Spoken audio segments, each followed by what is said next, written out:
Social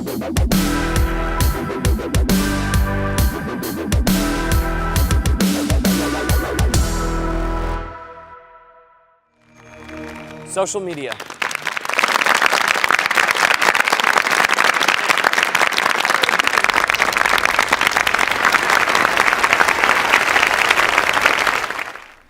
Hey guys, it's Matt. And in this session, we're going to talk recruiting and social media, or rather, the social network Facebook. You know, using it to recruit drivers is really a no-brainer. After all, that's the very reason Mark Zuckerberg started the company.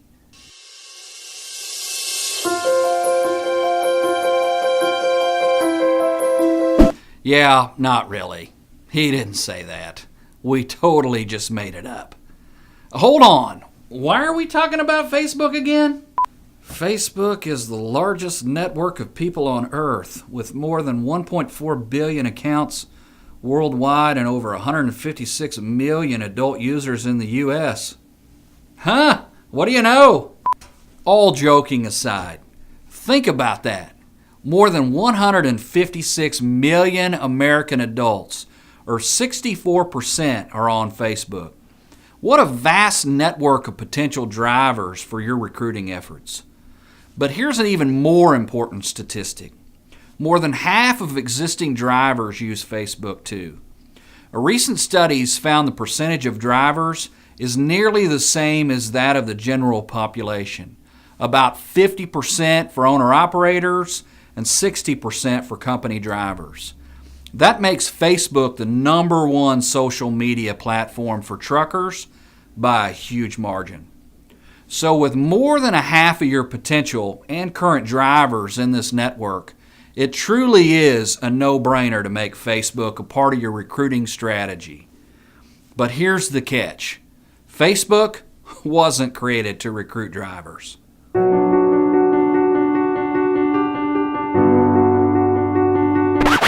Again, this quote is fake, but the fact is real. The site wasn't designed to recruit drivers, or anyone for that matter. It wasn't even originally intended for business use. Instead, it's meant to help people stay connected with friends and family, to discover what's going on in the world, and to share and express what matters to them.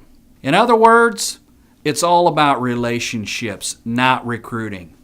It's personal, not business, which can pose a real problem when businesses take a site meant for socializing and try to use it for soliciting. Now, people can see right through it. They know when someone's just trying to sell them something, whether it's a product, a service, or in this case, a job. When a company tries to turn a social network into a sales network, it can come off as completely phony and drive off the very people you want to attract. You're a fake and a phony, and I wish I'd never laid eyes on you.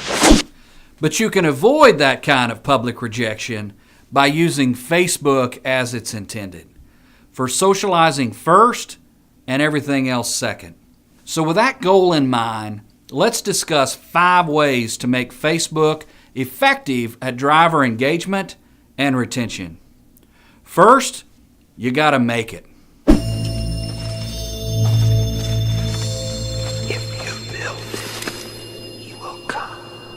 Wrong. If you build it, he or she might come.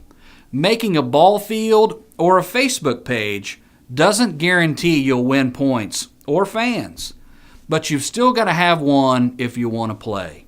If you don't have a page, it's easy to make. You just go to Facebook, follow some step-by-step instructions, and you're done. It's a walk in the park.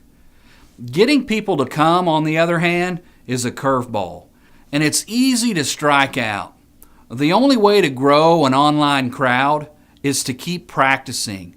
In other words, to make this work, you've got to make it work. This is real work. We're going to be hundredaires. He's right. It is real work, or at least it should be. You need to decide up front to either have a page or not, but don't have half a page. Unfortunately, that's what a lot of companies do. They think, oh man, everybody's on Facebook. I guess we'd better get on there too. So they throw together a page, post once every blue moon, and that's about it. And honestly, there's very little reason to have a page like that. It doesn't promote a conversation with your existing drivers, and it doesn't attract new ones either. So what do you have to do to make it work? Well, two things. The first is to make a schedule. So, Dad, I plan out our whole day. First, we'll make snow angels for 2 hours, and then we'll go ice skating, and then we'll eat a whole roll of Toll House cookie dough as fast as we can, and then, to finish, we'll snuggle. You've got to plan out what you're going to do and when, right down to the snuggle time. So, for example, you could decide over the next quarter to share a good trucking article every Monday, a message from your leaders every Wednesday, and photos from your drivers every Friday. Regardless of the actual content, putting it on the calendar provides a clear action plan and blocks out the time needed to accomplish it.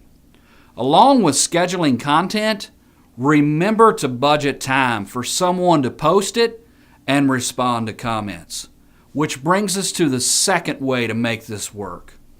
You've got to make a schedule, but you've also got to make it someone's job. Okay, by accepting this t-shirt, you are hired. You might not have to hire a new guy or give him a t-shirt, but you do need to officially give the job to someone. I'd encourage you to think of this as kind of like a customer service role. It takes similar communication and people skills. The person needs to be able to speak on your behalf, to talk the company talk, but they also need to genuinely enjoy interacting with people and be able to keep their cool when someone else loses it. If you choose someone with these skills and give them ample time, you won't be disappointed. A final point here is that one person doesn't have to do it all. You can divvy up the work amongst a small group, and Facebook makes that easy to do. It lets you assign different roles to different people. You can make someone an admin who has full control, or an editor who can post content, or a moderator who can just respond to comments. Now, by sharing the workload, you can make it very manageable. But whether you have a single dedicated person or a small team, they shouldn't be doing all the talking. And that's our next point. You've got to make it a group discussion. Okay, give in to the beauty of your feelings and say the words. Come on.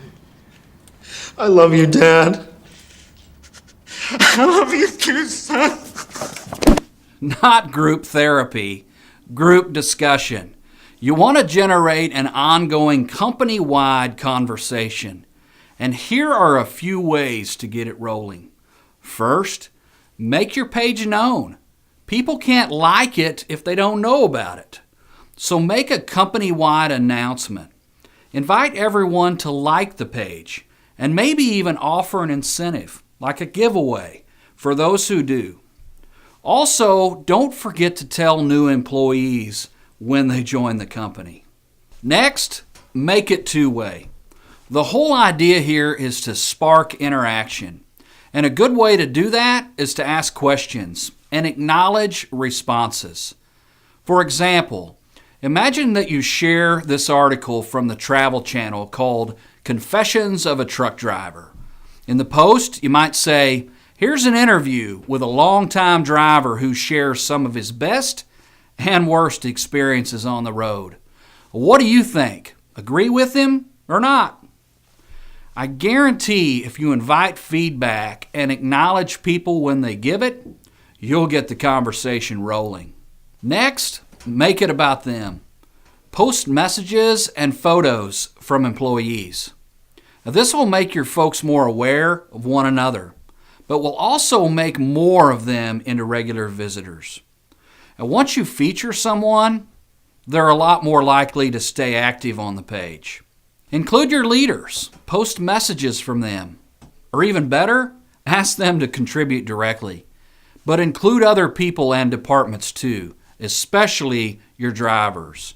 Invite them to send you a driving story, truck stop recommendation, roadside photo, or whatever else lets them be seen and heard.